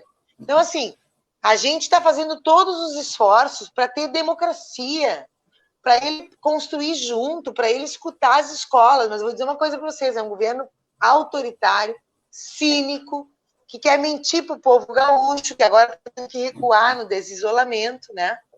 E qual é, então, a pergunta da Cristine? Como é que eu vejo a educação? Primeiro, por um lado, é bem dicotômico. Por um lado, é um desrespeito brutal dos governos, que mandam ordem, depois mudam as ordens, dão prazos exíguos, expõem os professores, como estão expondo os de Alvorada, né? Mas, de outro lado, a sociedade inteira está pedindo a volta da escola, a sociedade inteira está desesperada pelos professores, pelo ensino presencial. Então, assim, o valor da educação está colocado para a sociedade. E nós temos que saber trabalhar esse valor da educação. E saber que a educação não vai mais poder ser tão pobre como é, que nem a sala de informática funciona. Nós temos que subir o tom nas exigências e que a tecnologia esteja na nossa mão, Serginho. Que a gente esteja aprendendo a usá-la e que ela esteja à disposição dos profissionais da educação. Né? Por quê? Porque as exigências da sociedade do conhecimento são essas. Mas ficou muito claro que não prescinde do professor e da professora, que não vai ser essa maquininha aqui que vai substituir o professor. Não vai ser celular, não vai ser computador em casa, gente. Porque uma coisa é informação, outra coisa é o processo educacional, né? Que a gente precisa ter a mediação, a direção, o protagonismo e o processo educacional que se dá na socialização, que se dá no estar junto. Então, eu gostei muito de uma professora da URGS que disse que escola é o oposto de isolamento. Não, educação é o oposto de isolamento. Escola é o inverso de casa, de privado, de estar sozinho na relação em casa. Portanto, nós somos um grande instrumento de emancipação humana, de humanização, de socialização e de participação na linda história do conhecimento. Então, a gente tem que dar esse valor. Olha a Giovana, ó. De Gravataí. De Gravataí, diretora do IUT. Que, nossa, nós passamos o ano inteiro com a Giovana ano passado, tentando ter forro, ter teto, de condição de aula. Meu Deus, eles davam aula num calorão absurdo, Serginho, num galpão improvisado, na biblioteca, na cozinha. Olha, a Giovana sabe que ela tem minha absoluta admiração e a escola inteira dela. Então, gente, a luta pelo respeito à educação continua e passa por recurso na educação, por salários dignos. Eu acho que tem um conceito que vocês cunharam ali em Alvorada, viu? Que o Alexandre falava muito, que é o do capital cultural dos professores. Vocês não fizeram uma escola de formação de professores ali? Tem um espaço. A administração montou uma escola de formação para os funcionários públicos. Funcionários públicos, exatamente. Então, o capital cultural... Feito por essa escola, quem gerencia é um servidor, e os servidores é que dão essa formação pela escola. Olha aí que lindo. Então, assim, de capital cultural do professor, gente, não se faz assim, ó. Não é um professor trabalhando em 10 escolas, não tendo ninguém para ajudar ele nas tarefas domésticas, que a maioria nós somos mulheres, e aí tu tem que ser up to date, ó, na internet, na plataforma Google. Não é assim, gente. Nós precisamos ter dinheiro para ter capital cultural. Se não acontece como a minha live hoje, né? Ao invés tu liga e desliga, né? Eu entrei e saí. Entrou e saiu. Mas deixa a Eloá, ela é mãe de um aluno meu, foi meu aluno, né? Mas ela, além de ajudar a escola, ela participa do conselho, por isso que ela sempre estava lá permanentemente, sabe muita coisa. Um detalhe sobre isso, e talvez dialogue com a Eloá, para dizer assim, ó, aqui está faltando tantos funcionários, tal, precisa um documento oficial da escola, ou é título informativo? Tem que ser da diretora? Não precisa ser de diretora, não precisa, isso. Aliás, nem deve, porque eles estão ameaçando as direções. Então, me manda um pai e uma mãe para a nossa comissão de educação. A própria Eloá poderia informar isso para a gente. Sim, Eloá, diga, eu sou mãe da escola e eu tô informando o seguinte, falta isso. Qual é o nosso e-mail da comissão? São 6 letrinhas. É CE, CD, CT. Deixa eu anotar aqui. C de casa, E, CT de tempo, CD de dado e CT de tempo. CC, CD, CT. @al.rs.gov.br. Informem para a comissão, nos denunciem, porque aí a gente vai acompanhar e fiscalizar, porque eles estão chamando contratos temporários e estão nomeando.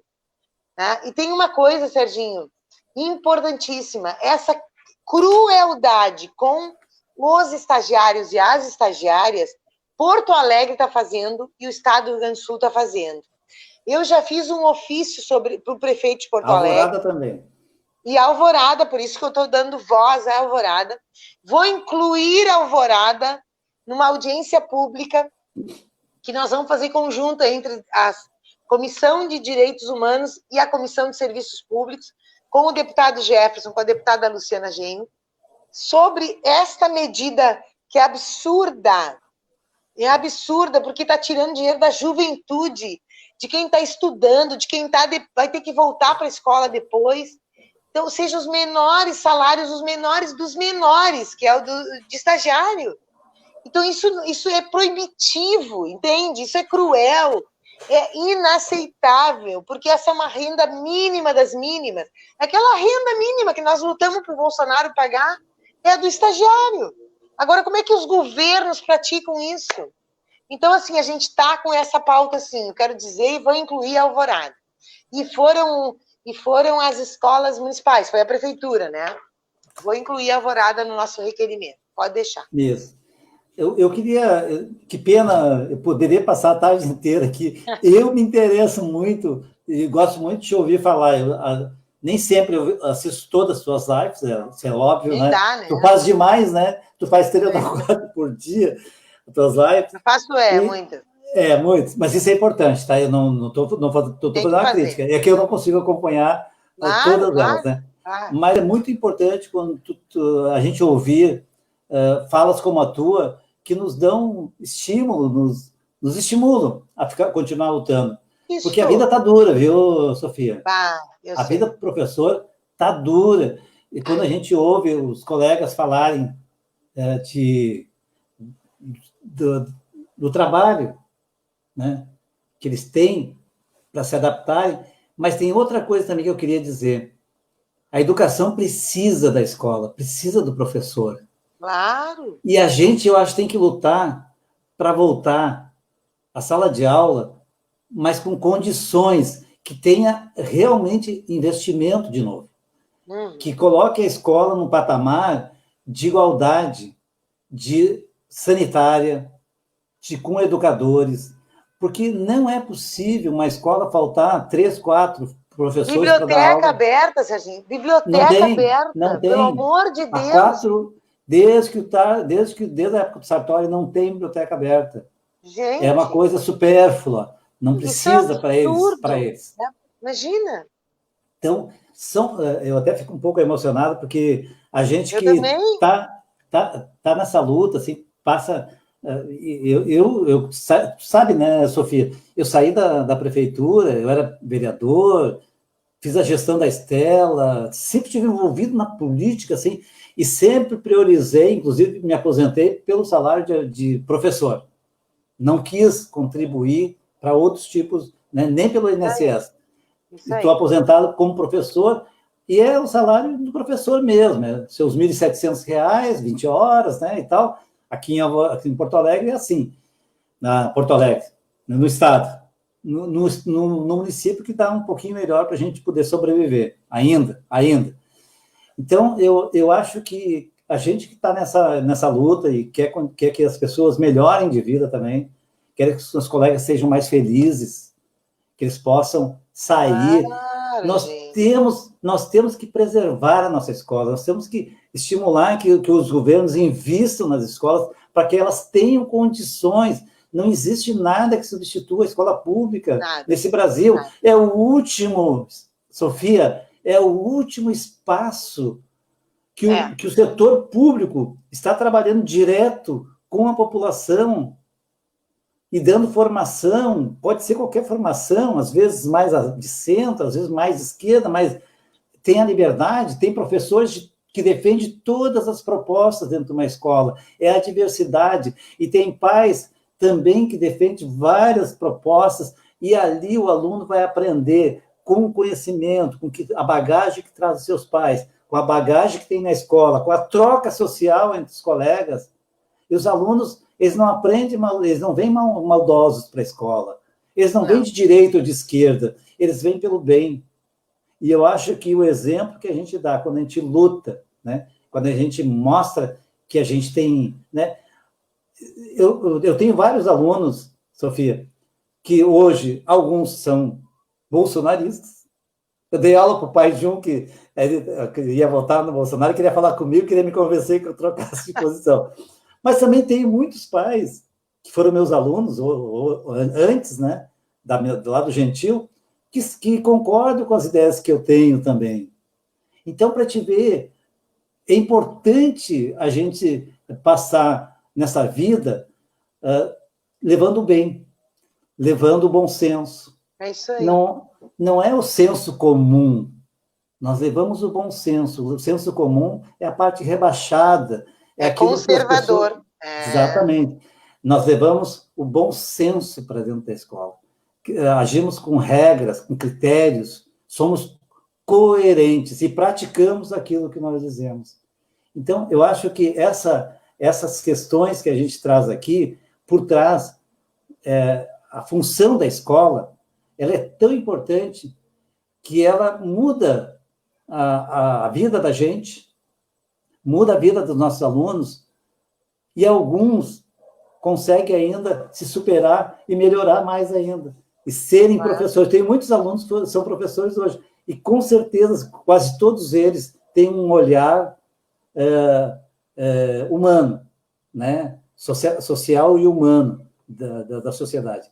Então, o que eu quero te colocar, assim, te agradecer muito, quero te convidar, se tu puder, na segunda-feira, às 20h30, tem um debate aqui no Portal Alvoradense. Eles pediram que eu convidasse um deputado Mas é do PT. 20h30 ou é às 20h30. 8h30 da manhã? Ah, Não, eu é pensei que era 20h30. 8h30 da manhã, Não, tá, não, tá. muito cedo tá aí.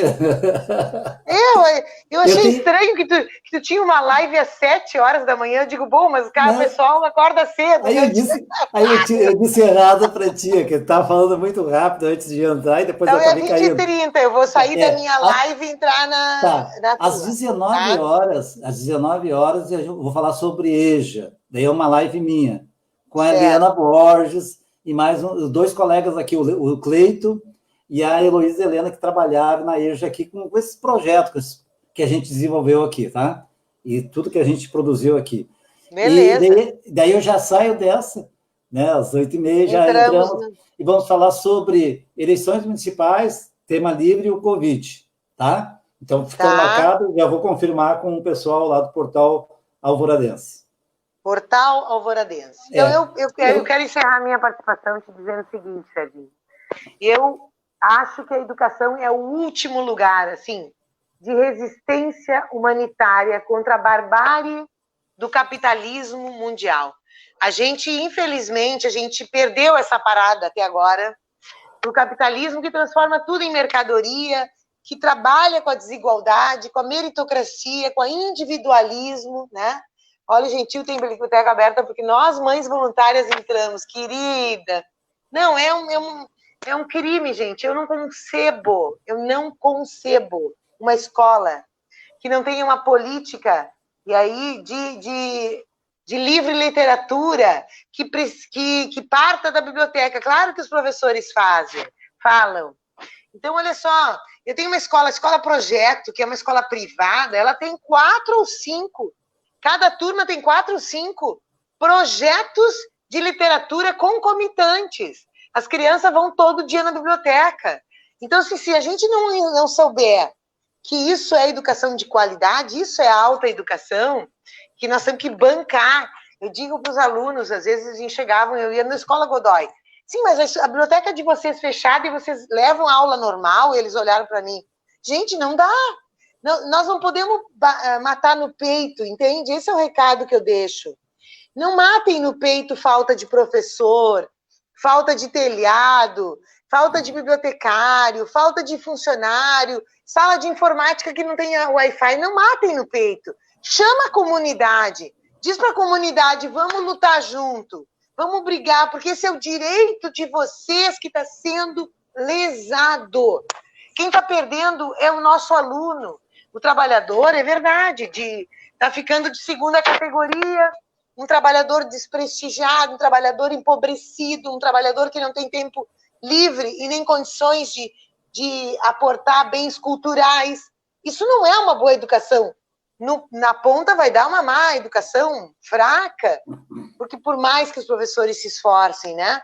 Então, tudo compõe um direito à educação que nós sonhamos e escrevemos na Constituição de 88, porque sonhamos finalmente um Brasil mais igual e um Brasil de todos e todas, os brasileiros e brasileiras. Perguntaram sobre a trajetória criativa, que agora eu esqueci, é um dos projetos bonitos que o Eduardo Leite desmontou. Desmontou, a Eloá perguntou, né? Uhum. Assim como tudo, assim como mais educação, o Temer já entrou e tirou mais educação, o dinheiro para o contraturno escolar, e aí a maior parte da juventude negra morre, vai para droga, vai para o tráfico, desestimula, porque não tem quem dispute com o tráfico, com alternativa para a juventude. Então, são esses governos que não trabalham para o povo, para as gentes. Daí fica só a escola. Às vezes a escola em carne e osso, entendeu, Serginho? Às vezes a escola só com aquela estrutura mínima, porque o estado mínimo é isso, é uma estrutura mínima, e aí tu vira herói, mas nós não queremos isso, nós queremos muito mais, senão a gente concorda em tirar o direito à educação. Eu sou emocionada e dediquei a minha vida inteira à educação, porque eu acho que é o grande instrumento de transformação da vida das pessoas, né? O Serginho já está com os cabelinhos brancos, eu boto rena e tapo aqui meus cabelos brancos, mas nós vamos estar velhinhos, lutando pela educação.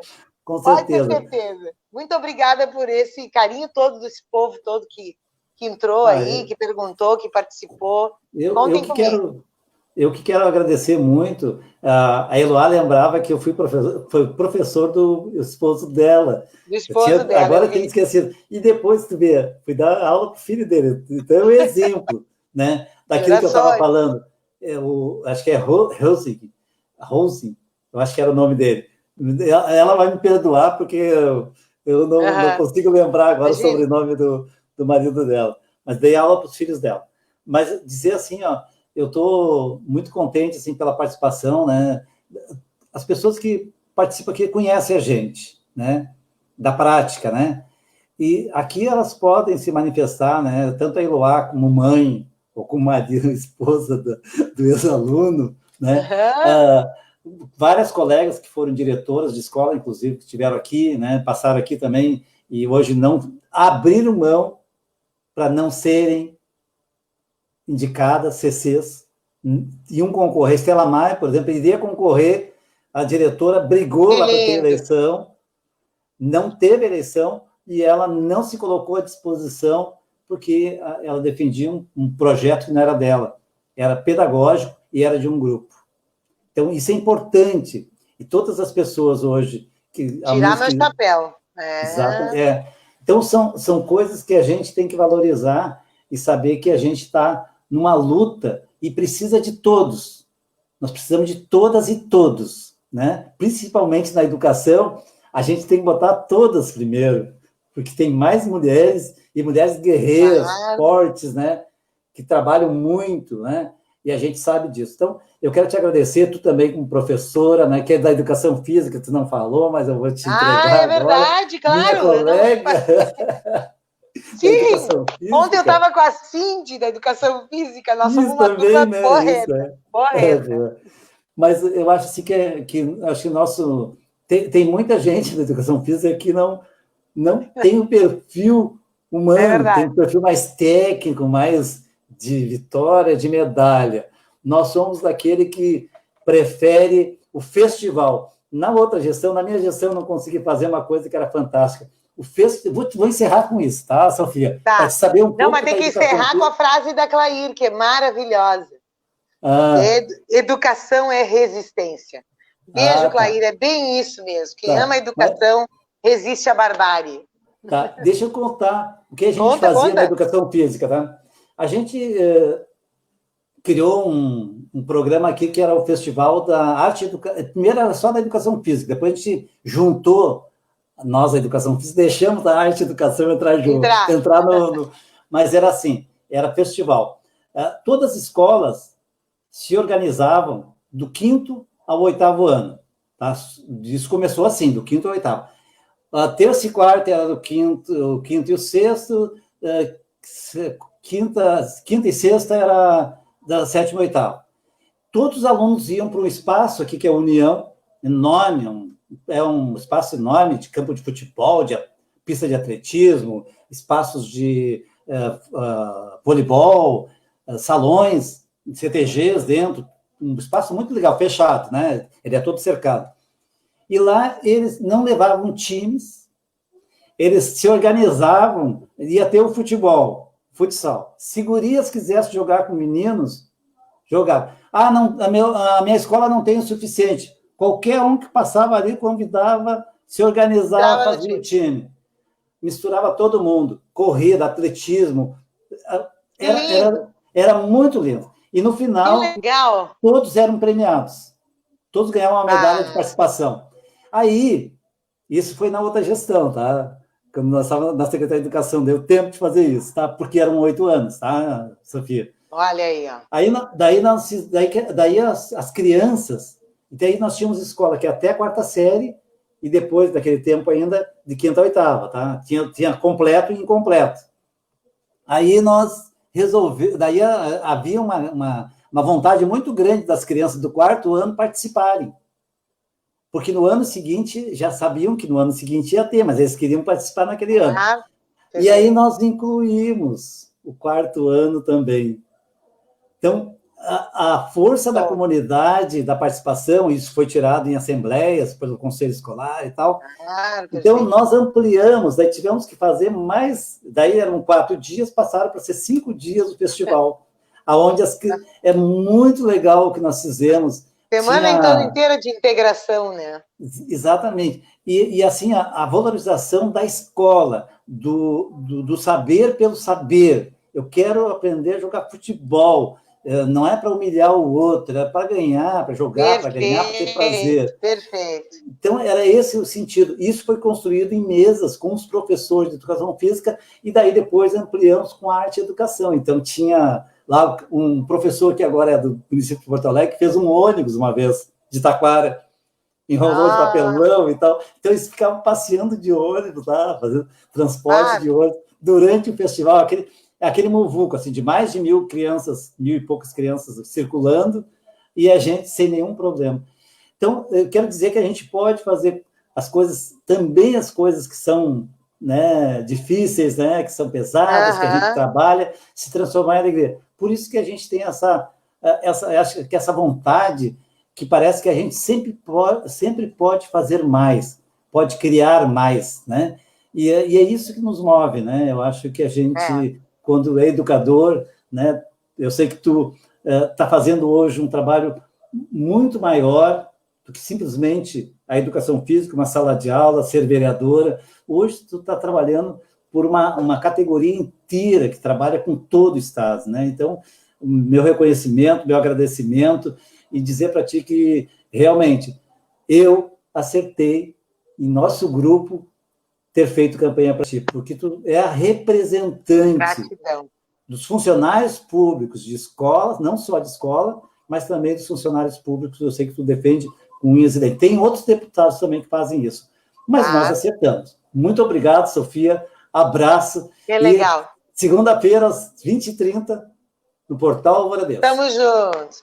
Viu, Serginho? Para todo o pessoal que está assistindo, eu quero pedir que compartilhem a tua live nos seus perfis e curtam bastante, porque tem um jogo do algoritmo do Face que é muito importante para ele ganhar, para ele sair da bolha, para o Serginho ser visto por mais gente na cidade.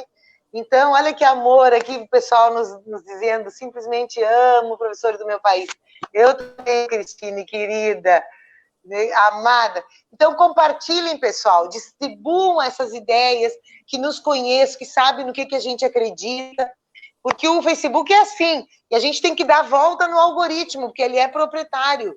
E a direita bomba com as bobagens deles, com os fake news, e a gente tem que usar esta ferramenta para fortalecer o nosso lado, a nossa visão, a nossa denúncia. Quero deixar o convite, que curtam a nossa página nossa lá, a minha também, é Sofia Cavedon Oficial, tá? Obrigado, Sofia. Beijo, querida, parabéns pela tua história, trajetória, bora lá eleger Serginho aí, gente, pré-candidato. Isso, e eu quero agradecer a cada uma e a cada um que passaram por aqui, que deixaram o recado, que estão deixando um abraço para nós, né? E dizer para ti que eu sou teu fã, né? Sou super fã, lá no Facebook, mas é verdade isso, tá? Um abraço, obrigado.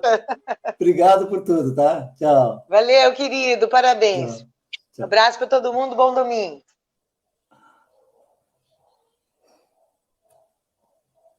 Deus, ó. Agora tu tem que clicar naquela teclinha que diz tchau.